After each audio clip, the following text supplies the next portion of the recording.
ಮನುಷ್ಯರ ಕೈಯಲ್ಲಿ ಪರಿಹಾರ ಮಾಡೋ ಕಾಣ್ತೆ ಇರೋಂಥ ಕಷ್ಟಗಳನ್ನ ನಿನ್ನ ಹತ್ರ ತಂದು ನಿನ್ನ ಸಹಾಯಕ್ಕೆ ಮೊರೆ ಇಡ್ತೀವಿ. ಮೇಲು ಕೀಳು ಅನ್ನೋ ಭೇದ ಭಾವ ಇಲ್ಲದೆ ಎಲ್ಲರ ಕಷ್ಟಗಳನ್ನು ಪರಿಹಾರ ಮಾಡೋ ಆಪತ್ ಬಾಂಧವ ನೀನು. ನಿನಗೆ ನನ್ನ ಮಗನ ಕಷ್ಟ ಕಾಣಿಸ್ತಿಲ್ವಾ? ಇನ್ನು ಎಷ್ಟು ದಿನ ಅವನು ಹೀಗೆ ಅವಮಾನ ಪಟ್ಟು ನೋವು ಅನುಭವಿಸ್ಬೇಕು? ಅಮ್ಮ, ಇದಕ್ಕೇನು ಪರಿಹಾರನೇ ಇಲ್ವಾ ಅಮ್ಮ?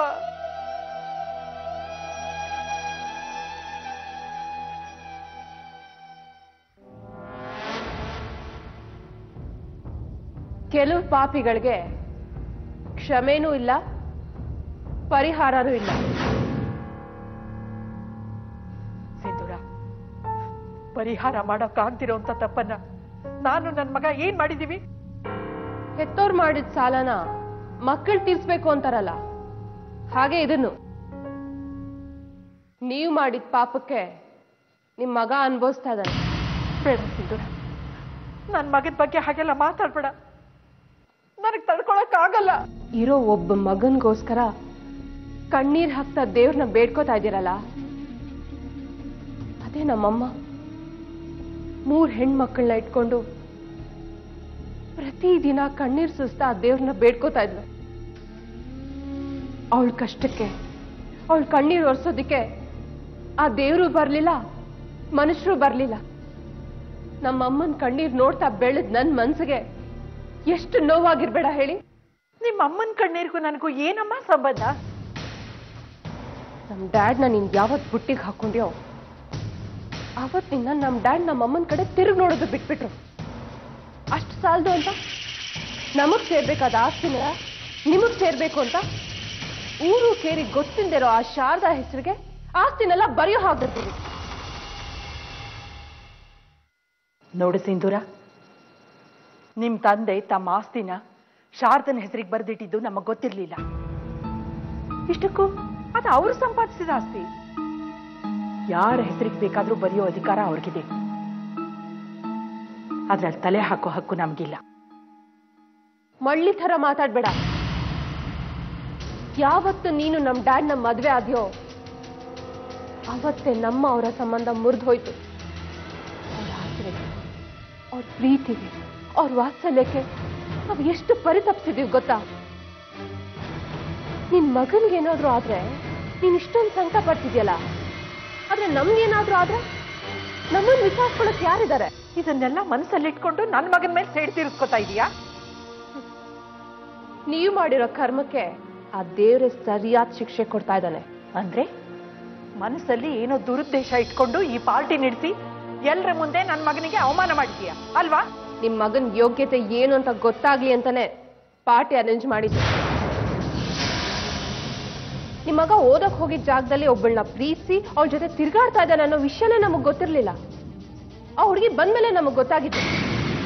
ಶಬಾಷ್, ಪ್ರೀತಿಸೋದೊಬ್ಬಳನ್ನ, ಮದ್ವೆ ಆಗೋದು ಇನ್ನೊಬ್ಬಳನ್ನ. ತಂದೆ ತಕ್ಕ ಮಗ. ಸಿಂಧೂರ, ನನ್ ಮಗ ಒಳ್ಳೆಯವನು. ಅವನಿಗೆ ಪ್ರಪಂಚ ಜ್ಞಾನ ಇಲ್ಲದೆ ಇದ್ದಾಗ ನಡೆದ ಘಟನೆ ಇದು. ಅವನಿಗೆ ಒಳ್ಳೇದಾಗ್ಲಿ ಅಂತ ನಾನು ನಿಮ್ ತಂದೆ ತಗೊಂಡ್ ನಿರ್ಧಾರ ಇದು. ಅವನನ್ನ ಒಳ್ಳೆ ಡಾಕ್ಟ್ರಿಗೆ ತೋರಿಸಿ ಟ್ರೀಟ್ಮೆಂಟ್ ಕೊಡ್ಸೋದ್ರ ಬದಲು ಎಲ್ರ ಮುಂದೆ ಅವನನ್ನ ಹುಚ್ಚಾಸ್ಪತ್ರೆಗೆ ಸೇರಿಸಿದೆಯಲ್ಲ. ಹುಚ್ಚಾಸ್ಪತ್ರೆಗೆ ಸೇರಿಸ್ದೆ ಇನ್ನೆಲ್ಲಿಗೆ ಸೇರಿಸ್ಬೇಕಿತ್ತು? ಸಿಂಧೂರ, ನನ್ ಮಗನ್ ಹುಚ್ಚ ಅನ್ಬೇಡ ನೀನು. ನನ್ ಬಾಯಿ ಮುಚ್ಬೋದು, ಆದ್ರೆ ಊರವ್ರ ಬಾಯಿ ಮುಚ್ಚಕ್ಕಾಗತ್ತಾ? ನೀನು ಒಂದ್ ಹೆಣ್ಣ? ಇಲ್ಲ, ಹೆಮ್ಮಾರಿ. ಊರ್ಗೆ ಇಲ್ದೇ ಇರೋ ನಿನ್ ಸೊಸೆ ಶಾರದಾ ಒಬ್ಳೆ ಹೆಣ್ಣು.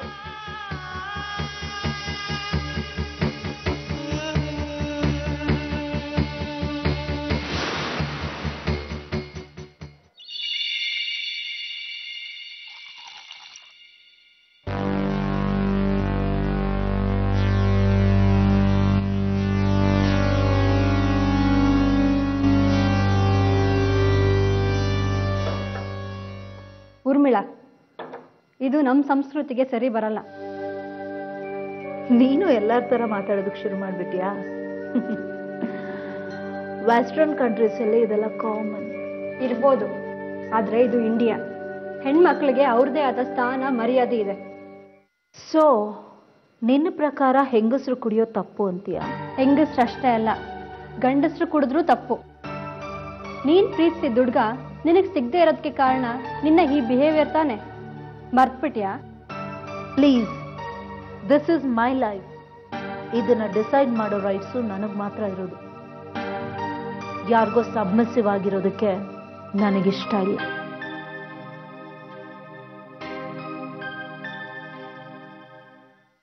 ಹೋಗ್ಲಿ ಬಿಡು. ಪಾರ್ಟಿಗೆ ಹೋಗಿದ್ಯಲ್ಲ, ಏನಾಯ್ತು? ಇನ್ನೇನಾಗುತ್ತೆ, ನಾನು ಅಂದ್ಕೊಂಡ ಹಾಗೆ ಆ ಮನುಗೆ ಎಲ್ರ ಮುಂದೆ ಅವಮಾನ ಮಾಡಿ ಬಂದೆ. ಈ ಊರ್ಮಿಳನ್ನ ರಿಜೆಕ್ಟ್ ಮಾಡಿ ಆ ಹಳ್ಳಿ ಗುಗ್ಗುನ ಮದುವೆ ಆದ್ನಲ್ಲ, ಎಲ್ರ ಮುಂದೆ ತಲೆ ತಗ್ಗಿಸ್ಬೇಕು ಹಾಗೆ ಮಾಡಿಟ್ಟು ಬಂದಿದ್ದೀನಿ. ಓಹ್, ಈಗ ನನಗೆ ರಿಲೀಫ್ ಆಯ್ತು ನೋಡು.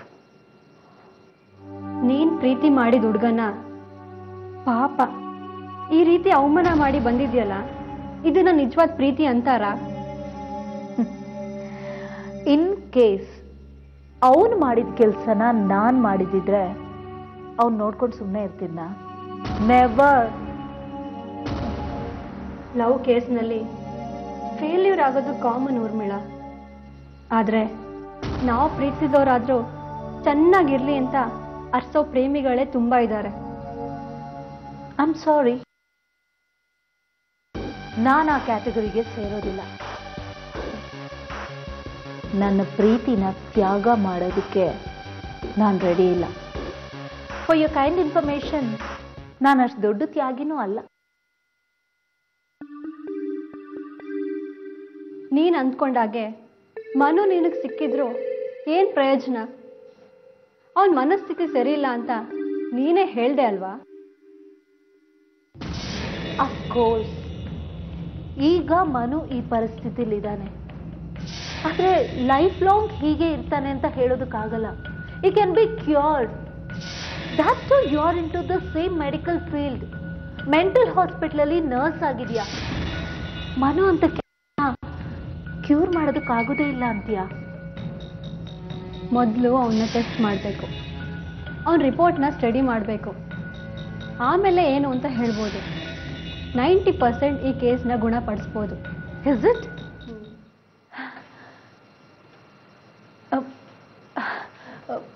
Can you do me one favour? ಏನು? ನಾನು ಮನುನ ಇಲ್ಲಿಗೆ ಕರ್ಕೊಂಡು ಬರ್ತೀನಿ. ನೀನು ಟ್ರೀಟ್ಮೆಂಟ್ ಕೊಟ್ಟು ಅವನ್ನ ಸರಿ ಮಾಡ್ತೀಯಾ?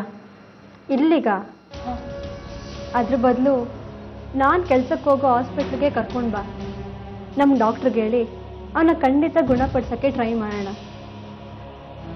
ಆದರೆ ಮನುಗೆ ಆಲ್ರೆಡಿ ಬೇರೆಯವ್ರನ್ನ ಮದುವೆ ಆಗಿದ್ದಾನಲ್ವಾ, ಅದೇಗೆ ನೀನು?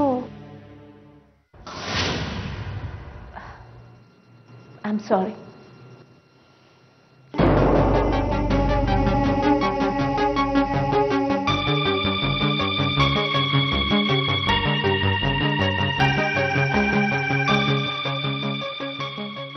ನಿಜವಾದ ಪ್ರೀತಿ ಇರೋರಿಗೆ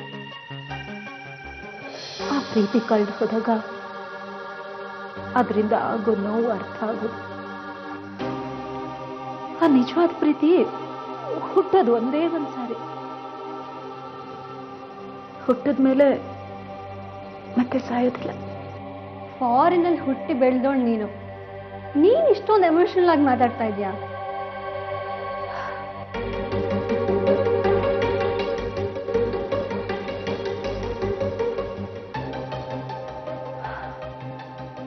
ಮನುಷ್ಯನಲ್ಲಿ ಬರೋ ಸಹಜವಾದ ಭಾವನೆಗಳಿಗೆ ದೇಶ, ಭಾಷೆ, ಜಾತಿ ಅನ್ನೋ ಬೌಂಡ್ರಿ ಇರೋದಿಲ್ಲ. ಯಾಕಂದ್ರೆ ಆ ಭಾವನೆಗಳು ಹುಟ್ಟೋದು ಹೃದಯದಲ್ಲಿ.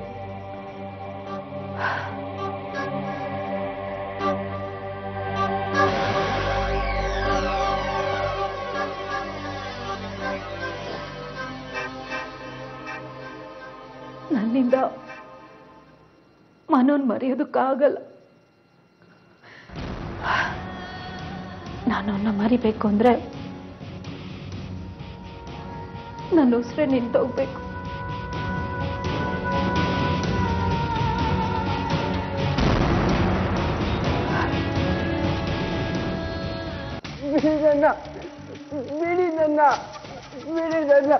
ಯಾಕೆ ಏನಾಯ್ತು? ನೋಡಿ ಡಾಕ್ಟರ್, ಇವರಿಬ್ರು ಬಲವಂತದಿಂದ ನನ್ನ ಇಲ್ಲಿಗೆ ಹೇಳ್ಕೊಂಡು ಬಂದಿದ್ದಾರೆ. ನೀನು ಯಾಕಪ್ಪ ಹೇಳ್ಕೊಂಡ್ಬಂದ್ರು? ನನ್ನ ಎಲ್ಲರೂ ಹುಚ್ಚ ಅಂತಿದ್ದಾರೆ. ನಾನು ಹುಚ್ಚ ಅಲ್ಲ. ಸರಿ, ನೀನು ಹುಚ್ಚ ಅಲ್ಲ ಅಂತಂದ್ರೆ ನೀನು ಯಾರಪ್ಪ? ನಾನು ಮನು ಅಂತ, 8 ವರ್ಷದ ಹುಡುಗ. ನಿನಗೆ ಹುಚ್ಚಿಡ್ದಿದೆ. ನಿನ್ನನ್ನು ಟ್ರೀಟ್ಮೆಂಟ್ಗೆ ಅಂತ ಇಲ್ಲಿ ಕರ್ಕೊಂಬಂದಿದ್ದಾರೆ. ಗಲಾಟೆ ಮಾಡದೆ ನಾವು ಹೇಳ್ದಂಗೆ ಕೇಳ್ಕೊಂಡಿರ್ಬೇಕು, ಆಯ್ತಾ? ಇಲ್ಲ ಡಾಕ್ಟರ್, ನಂಗೆ ಹುಚ್ಚ ಹಿಡ್ದಿಲ್ಲ. ನೋಡು, ಈ ಥರ ಹಠ ಮಾಡಬಾರ್ದು. ಈ ಥರ ಹಠ ಮಾಡೋ ಪೇಷಂಟ್ಗಳಿಗೆ ನಮ್ಮ ಹತ್ರ ಸ್ಪೆಷಲ್ ಟ್ರೀಟ್ಮೆಂಟ್ ಇದೆ. ಬಾಯ್ ಕರ್ಕೊಂಡೋಗ್ರಿ ಇವ್ರನ್ನ.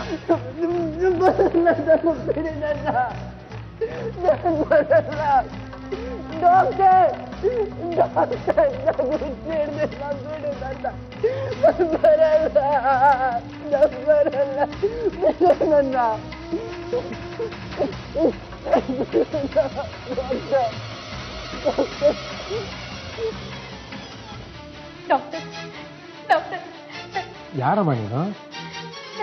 ನನ್ನ ಗಂಡ ಎಲ್ಲಿ? ನಿನ್ನ ಗಂಡನ? ಯಾರು? ಅವ್ರ ಹೆಸರೇನು? ಮನು. ಅವ್ರ ಹೆಸರು ಮನೋಹರ್ ಸದಾನಂದ ರಾವ್ ಅಂತ.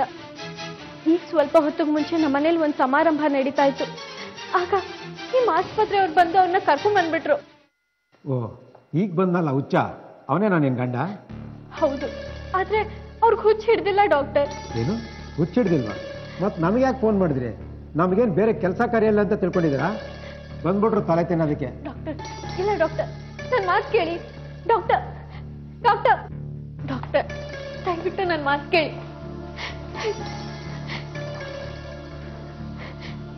ಡಾಕ್ಟರ್, ನನ್ನ ಗಂಡನ್ನ ನನಗೆ ಒಪ್ಪಿಸ್ಬಿಡಿ.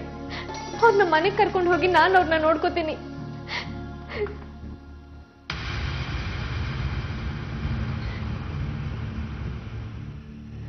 ಕೂತ್ಕೊಳ್ಳಮ್ಮ, ಅದಕ್ಕೇನು ಮಾಡಬೇಕು ಅಂತ ಹೇಳ್ತೀನಿ, ಕೂತ್ಕೋ. ಪರವಾಗಿಲ್ಲ ಸರ್, ದಯವಿಟ್ಟು ಮೊದಲು ನನ್ನ ಗಂಡನ್ನ ನನಗೆ ವಾಪಸ್ ಕೊಟ್ಬಿಡಿ. ನೋಡಮ್ಮ, ನನಗೆ ನಿನ್ನ ಗಂಡನಿಂದ ದೂರ ಮಾಡಬೇಕು ಅಂತ ಆಸೆನಾ? ನನಗೆ ಕಂಪ್ಲೇಂಟ್ ಬಂದಮೇಲೆ ನಮ್ಮವ್ರನ್ನ ಅಲ್ಲಿಗೆ ಕಳಿಸಿದ್ದು.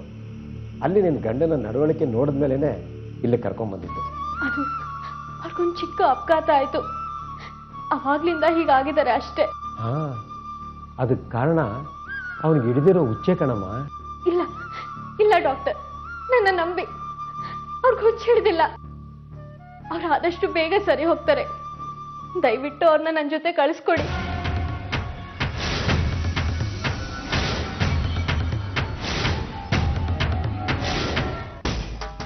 ನಾನು ಹೇಳ್ದಂಗೆ ಕೇಳಮ್ಮ, ನಿನ್ನ ಗಂಡನ್ನ ನಿನ್ನ ಜೊತೆ ಕಳಿಸ್ಕೊಡ್ತೀನಿ.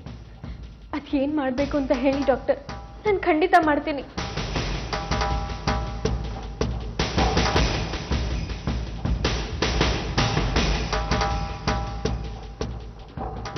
ಇದಕ್ಕೊಂದು ಸೈನ್ ಹಾಕಮ್ಮ, ನಿನ್ನ ಗಂಡನ ನಿನ್ನ ಜೊತೆ ಕಳಿಸ್ಕೊಡ್ತೀನಿ. ಏನು ಯೋಚನೆ ಮಾಡ್ತಾ ಇದೆಯಮ್ಮ? ಬೇಗ ಸಹಿ ಹಾಕು. ನನಗೆ ಸಹಿ ಹಾಕೋದಕ್ಕೆ ಬರೋದಿಲ್ಲ. ಏನು ಹೆಬ್ಬೆಟ್ಟ? ಹೋಗ್ಲಿ, ಹೆಬ್ಬೆಟ್ಟಾದ್ರೂ ಓತಮ್ಮ, ಫಾರಂ ನಾನೇ ಫಿಲಪ್ ಮಾಡ್ತೀನಿ. ಸರಿ ಡಾಕ್ಟರ್.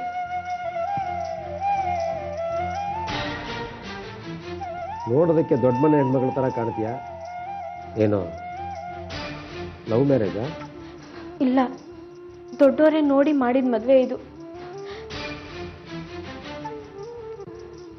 ಸರಿ, ಹೆಬ್ಬೆಟ್ಟು ಓತಮ್ಮ.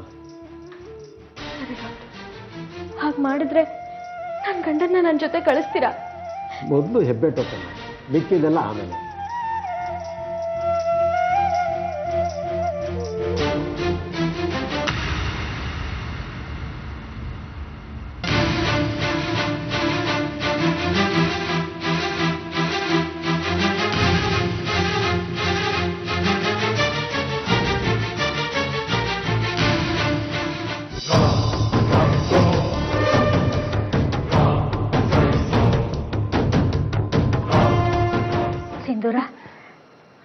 ಅದು ಇಷ್ಟೊತ್ತಾದರೂ ಶಾರದಾ ಮನೆಗೆ ಬಂದಿಲ್ಲ.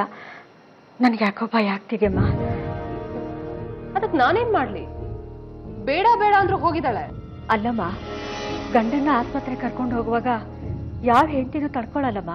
ಮನು ನಮ್ ತಮ್ಮ, ನಾವು ತಡ್ಕೊಂಡಿಲ್ಲ.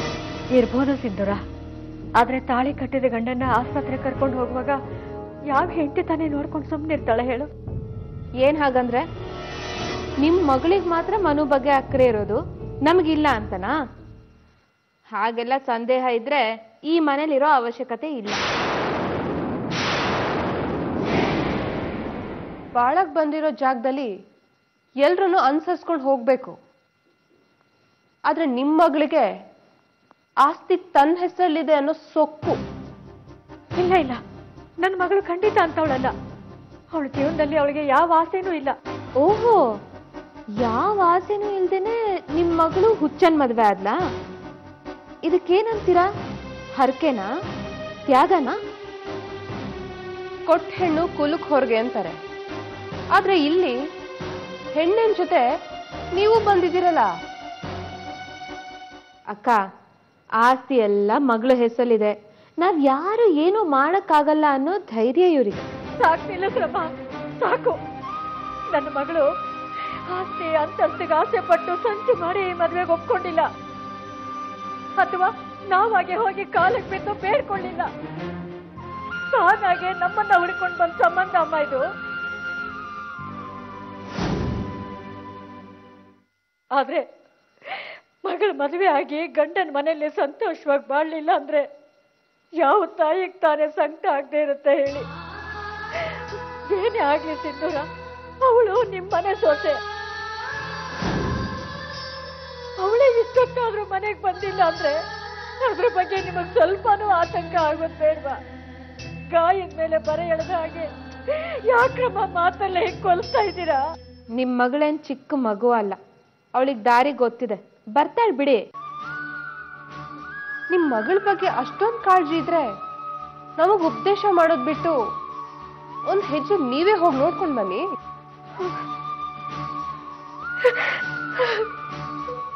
ಸರಿಯಾಗಿ ಡೋಸ್ ಕೊಟ್ಟೆ ಅಕ್ಕ.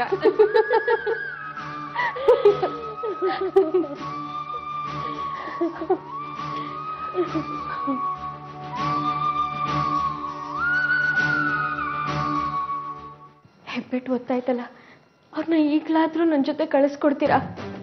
ಹೆಬ್ಬೆಟ್ಟೇನೋ ಓದ್ತಿದೆ, ಆದರೆ ಇದನ್ನೇನು ಬರ್ದಿದೆ ಅಂತ ನಿನಗೆ ಗೊತ್ತಾ? ಓದ್ತೀನಿ ಕೇಳು. ಕಳೆದ 1 ವರ್ಷದಿಂದ ನನ್ನ ಗಂಡನ ಮನಸ್ಥಿತಿ ಸರಿ ಇಲ್ಲದೆ ಮಾನಸಿಕವಾಗಿ ಅಸ್ವಸ್ಥರಾಗಿದ್ದಾರೆ. ಮನೆಯಲ್ಲಿ ಇರುವವರ ಜೊತೆ, ರಸ್ತೆಯಲ್ಲಿ ಹೋಗುವವರ ಜೊತೆ ದಿನ ಗಲಾಟೆ ಮಾಡಿ ಎಲ್ಲರಿಗೂ ತೊಂದರೆ ಉಂಟು ಮಾಡುತ್ತಿದ್ದಾರೆ. ಹೀಗಾಗಿ ನನ್ನ ಗಂಡನನ್ನ ನನ್ನ ಕೈಯಲ್ಲಿ ನೋಡಿಕೊಳ್ಳುವುದಕ್ಕೂ ನಿಭಾಯಿಸುವುದಕ್ಕೂ ಆಗುತ್ತಿಲ್ಲ. ಆದ್ದರಿಂದ ಇವರನ್ನ ನಿಮ್ಮ ಆಸ್ಪತ್ರೆಗೆ ಸೇರಿಸಿ ಸೂಕ್ತ ಚಿಕಿತ್ಸೆ ನೀಡಬೇಕೆಂದು ಕೇಳಿಕೊಳ್ಳುತ್ತೇನೆ.